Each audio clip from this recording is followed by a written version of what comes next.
मंच पर उपस्थित मेरे साथी और महाराष्ट्र सरकार के उप मुख्यमंत्री, जिन्होंने जब मुख्यमंत्री थे तब महाराष्ट्र को अपना खोया हुआ गौरव लौटाने का सफल प्रयास किया था, ऐसे श्री देवेंद्र फडणवीस जी,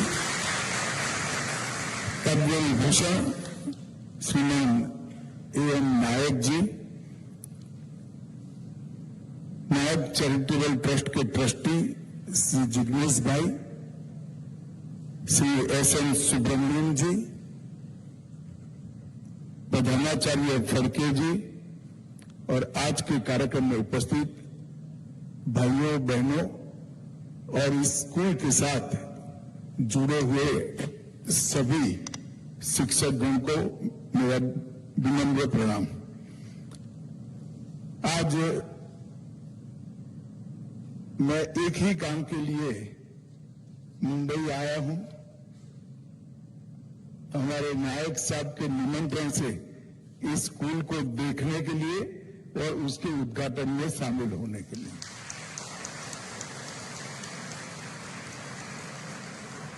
वैसे भी आज डॉक्टर सर्वपल्ली राधाकृष्णन का जन्मदिन है। जो लोग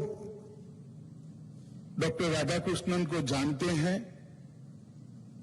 वो सभी को मालूम है कि उन्होंने भारतीय शिक्षा के मूल तत्व को न केवल आत्मसात किया था, पूरी दुनिया में भारतीय शिक्षा के मूल तत्व को उजागर करने का, यश दिलाने का काम किया था। और आज जो राष्ट्रीय शिक्षा नीति की बात होती है, राष्ट्रीय शिक्षा नीति 2020 की, अगर सर्वपल्ली राधाकृष्णन के सारे भाषणों का संकलन आप कर देख लीजिए तो प्राथमिक शिक्षा, माध्यमिक शिक्षा और उच्चतर माध्यमिक शिक्षा में क्या होना चाहिए वो और आज की शिक्षा नीति एक दूसरे को प्रतिबिंबित करते हुए दिखाई पड़ेंगे। उस वक्त वो महामानव ने आजाद देश को किस प्रकार की शिक्षा नीति चाहिए इसकी कल्पना की थी, परंतु दुर्भाग्य था कि बहुत साल तक इस शिक्षा नीति बनने में हमारे चले गए। खैर, देर आए दुरुस्त आए। राधाकृष्णन जी एक दार्शनिक थे, स्वभाव से महान शिक्षक थे, एक महान विद्वान भी थे और रचनात्मक प्रतिभा के धनी थे। मानवतावादी और आध्यात्मवादी दूरदृष्टि सोच रखने वाले एक पिंड से शिक्षक थे। उन्होंने पूरा जीवन न केवल भारत, विश्व भर के विद्यार्थियों के लिए शिक्षा के मायने क्या हो सकते हैं वो समझाने में खर्च किया है।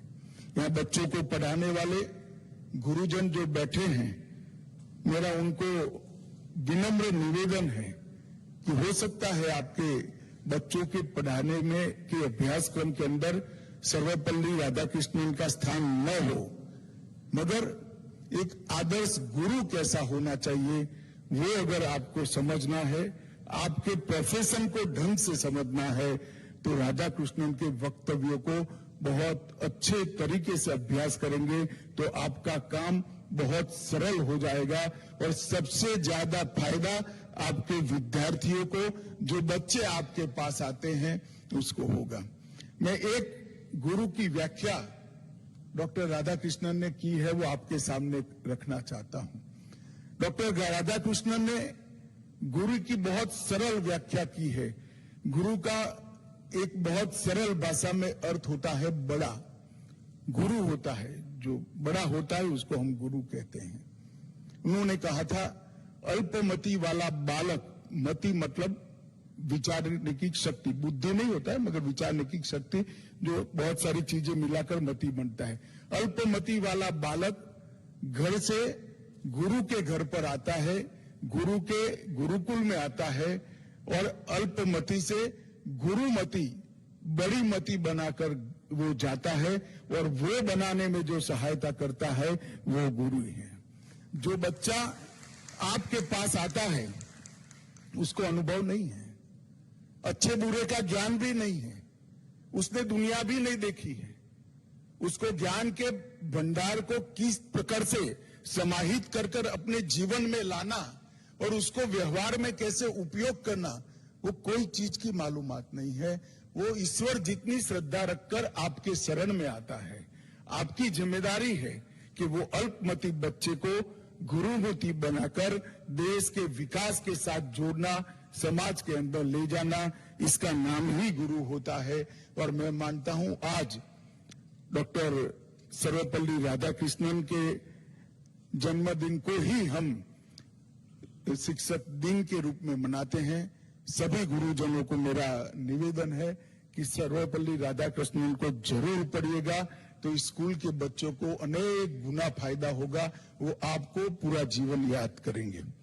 मित्रों, आज मैं जब यहां आया हूं तब नायक साहब को बहुत बहुत बधाई देना चाहता हूं, क्योंकि भारत सरकार ने जब उनको पद्म विभूषण दिया उस वक्त राष्ट्र निर्माण में उनके योगदान को देखकर पद्म विभूषण दिया। एल&टी को इतने बड़े गंतव्य स्थान पर, इतने बड़े लक्षित स्थान पर पहुंचाने में नायक साहब का बहुत बड़ा योगदान रहा है। मैं वर्षों से उनको काम करते देख रहा हूं। अनेक प्रकार के क्षेत्रों में, अनेक प्रकार की चीजों में भारत को आत्मनिर्भर बनाने में एल&टी का बहुत बड़ा रोल है, बहुत बड़ी भूमिका है। और वो भूमिका एल&टी ने बहुत सुपेरे निभाई है, इसमें नायक साहब का बहुत बड़ा रोल है। और अब जीवन के इस पड़ाव पर भी पहले इंफ्रास्ट्रक्चर के निर्माण से राष्ट्र निर्माण में योगदान किया, अब व्यक्ति निर्माण से राष्ट्र निर्माण में योगदान करने की आज से नायक साहब शुरुआत कर रहे हैं। एक स्कूल बनाकर, अच्छे नागरिक बनाकर देश को देने का जो प्रयास किया है, मैं बहुत बहुत साधुवाद और बधाई देना चाहता हूं कि जैसे ही आपने एल&टी को यहां तक पहुंचाया है, ये स्कूल को भी आप इसी तरह से आगे आपके गाइडेंस में निकलेगा। हालांकि मैं एक बात जरूर कहना चाहता हूं, लाखों किलोमीटर रोड, सैकड़ों टैंक्स, कई सारे पुल और कई सारे बिजली के कारखाने बनाने से एक महान व्यक्ति बनाना नायक साहब बहुत कठिन होता है। आपने उम्र के अंतिम पड़ाव में जो काम हाथ में लिया है वो बहुत कठिन है, मगर मुझे पूरा विश्वास है आप इसमें सफल होंगे। आपकी टीम में ऊपर विशेषकर लैब देखकर आया हूं बच्चों को पढ़ाने के।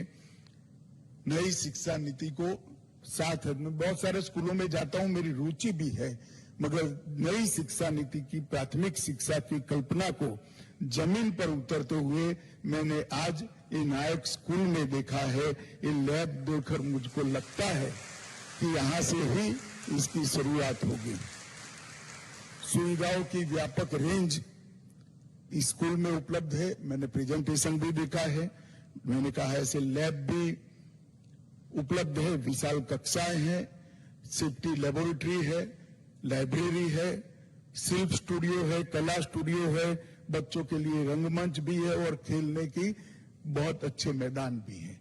अपने आप में एक परिपूर्ण शिक्षा का संकुल यहां बनाया है। डॉक्टर मधुरा फड़के मितभाषी है, बहुत कम बोलती थी, मगर जितना बोलती थी इतना सूचक बोलती थी। मुझे विश्वास है इनके नेतृत्व में बच्चे बहुत आगे निकलेंगे। मैं जब मेरी ऑफिस यहां कार्यक्रम में आने से पहले कुछ इंफॉर्मेशन ले रही थी चैरिटेबल ट्रस्ट से, उस वक्त मुझे बताया, मैं आश्चर्यचकित भी हो गया। शायद नायक साहब ने एल&टी के चेयरमैन के नाते एल&टी के सभी कर्मचारियों का साक्षात्कार, उनका इंटरव्यू नहीं करा होगा, मगर यहां पर जितने भी शिक्षक हैं इस सबको सिलेक्ट करने में उन्होंने व्यक्तिगत रुचि लेकर सिलेक्ट करने का काम किया है। ये बताता है कि उन्होंने कितना गहन रस लेकर बच्चों के भविष्य को संवारने का ये उपक्रम हाथ में लिया है। उन्होंने उनके ट्रस्ट द्वारा गुजरात और महाराष्ट्र के कई सारे शिक्षण संस्थानों को संभाला जा रहा है। गुजरात के खरेल में एक स्किल डेवलपमेंट का कौशल निर्माण की भी सुविधा उन्होंने प्रस्तापित की है और एक बहुत बड़ा अस्पताल जिसको हमारे देश के प्रधानमंत्री के कर कमलों से लोकार्पण किया गया, वो चलाते हैं। तो अभी भी नायक साहब थके नहीं है, राष्ट्र निर्माण के काम में लगे हैं। मैं उनको बहुत बहुत शुभकामनाएं देना चाहता हूं। मित्रों, नई शिक्षा नीति के लिए मैं यहां इसलिए बात नहीं करता क्योंकि शिक्षक ही ज्यादातर यहां पर बैठे हैं, परंतु नई शिक्षा नीति और पुरानी शिक्षा व्यवस्था में जो मूलभूत परिवर्तन किया गया है, वो मूलभूत परिवर्तन की ओर मैं कुछ संक्षिप्त में जरूर आपका ध्यान आकर्षित करना चाहूंगा। हमारे यहां ज्ञान और शिक्षा बहुआयामी थी। नई शिक्षा नीति ने, राष्ट्रीय शिक्षा नीति 2020 ने इसको पढ़ाई का मतलब केवल नौकरी न मानते हुए बच्चे के अंदर जितनी भी प्रतिभा पड़ी है, इसको बाहर निकलने का, बाहर लाने का, उसको उत्कृष्ट गंतव्य पर ले जाने का एक मंच बनाने का काम ये नई शिक्षा नीति है। यहां से ये नई शिक्षा नीति से सिर्फ डिग्री होल्डर बाहर नहीं आएंगे, यहां से बड़े व्यक्ति बाहर आएंगे। जो भी करेंगे देश के भले के लिए करेंगे, जो भी करेंगे दुनिया की अच्छाई के लिए करेंगे। इस प्रकार के व्यक्ति निर्माण की इसमें कल्पना की गई है। ये केवल एक नीतिगत दस्तावेज नहीं है, बल्कि भारत के शिक्षार्थियों को एवं नागरिकों की आकांक्षा जो है उसका प्रतिबिंब है। ये नई शिक्षा नीति हमारी मूल भारतीय शिक्षा व्यवस्था और भारतीय शिक्षा परंपरा मिट्टी की सुगंध से बनी हुई शिक्षा नीति है। इसमें जो सोच है वो सोच व्यक्ति को बड़ा बनाने के लिए सोच है। व्यक्ति को शिक्षित तो बनाना ही है, डिग्री भी वो लेगा ही लेगा, मगर उसको बड़ा बनाने के लिए जितने भी जरूरी चीजें हैं वो नई शिक्षा नीति में डाल दी गई है। मैं ज्यादा लंबी बात नहीं करना चाहता। यहाँ कुछ शिक्षक बैठे हैं, कोई माँ बाप, कोई अभिभावक अपने बच्चे को आपके पास भेजते हैं तब आपको ईश्वर समझकर भेजते हैं। वो बच्चा ईश्वर की देन है, वो बच्चा देश का भविष्य है और वो बच्चा आने वाली दुनिया बनाने वाला एक व्यक्ति है। उस दृष्टि से अगर हमें बच्चे को देखेंगे तो शिक्षा के मायने अपने आप स्पष्ट हो जाएंगे। वो जैसा है ऐसा आपके पास आया है। इसके अंदर बहुत सारे अच्छे गुण भी पड़े हैं, बहुत सारे बुरे गुण भी पड़े हैं। ईर्ष्या का भाव भी होगा, लोभ का भाव भी होगा, डर की फीलिंग भी होगी, इसके अंदर कुछ जल्दी प्राप्त करने की वृत्ति भी होगी, आलस्य भी होगा, इसके अंदर अविवेक भी होगा। कुछ करे बगैर इसको पढ़ाते पढ़ाते पढ़ाते इसमें से अवसाद, आलस्य, लोभ, क्रोध, ये सारे अवगुणों को डाइल्यूट कर कर इसका निरसन कर कर इसके अंदर तेज, उद्यम, परिश्रम, परोपकार, ये भावना भरने का काम आपको करना है। अगर आप ये कर सकते हैं तो डिग्री चाहे वो कोई भी ले, आप चिंता मत करिए, ये निश्चित बड़ा व्यक्ति बनेगा। क्योंकि जब नेगेटिव ऊर्जा इसके मनोमस्तिष्क के अंदर से निकल जाएगी तो वो बड़ा व्यक्ति बनने के लिए आगे बढ़ेगा। मैं आज माधुरी जी को भी एक बात कहना चाहता हूं, क्योंकि मेरी खुद का प्राइमरी एजुकेशन इनफॉर्मल तरीके से हुआ है। फॉर्मल एजुकेशन तो हुआ ही है, मगर मुझे इनफॉर्मल तरीके से भी पढ़ाया गया है। हमारे यहाँ ढेर सारे पढ़ने के, कहानियों के रूप में पढ़ने के बहुत सारे माध्यम हमारे पुरखों ने बनाए। तो मैं एक ही चीज का उल्लेख करूंगा, पंचतंत्र की बातें हर भाषा में उपलब्ध है। ये अंग्रेजी माध्यम का स्कूल होगा, अंग्रेजी में भी उपलब्ध है। अगर आप बच्चे को कहानी के रूप में पंचतंत्र की बातें समझा देते हैं तो वो अपने जीवन में कभी भी दुविधा में नहीं रहेगा। वो निर्णायक व्यक्ति निश्चित बनेगा और अच्छे बुरे का क्षीर नीर करने का, अच्छे बुरे का परीक्षण करने की क्षमता भी उसकी डेवलप हो जाएगी।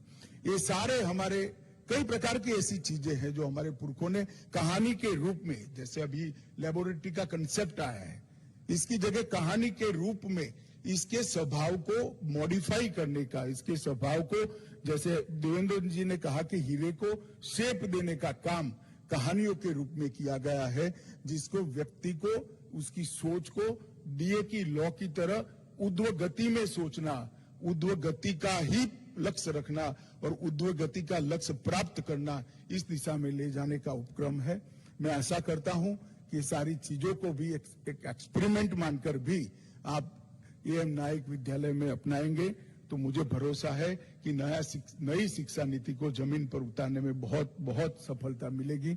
आज नायक साहब को मैं बहुत बहुत शुभकामनाएं देना चाहता हूं, क्योंकि नायक साहब उम्र की जिस पड़ाव में है वो पड़ाव पर किसी को आराम करने की सूझती है, संगीत सुनने का मन करता है, पुस्तक पढ़ने का मन करता है, अपनों के साथ रहने का मन करता है, मगर उन्होंने हमेशा एक नया प्रोजेक्ट ढूंढकर समाज को, देश को कंट्रीब्यूट करने की सोची है। ये शायद एक विशिष्ट प्रकार की जिजीविषा का परिणाम है। मैं बहुत साधुवाद देकर और माधुरी जी को बहुत बहुत शुभकामनाएं देकर मेरी बात को समाप्त करता हूं। वंदे मातरम।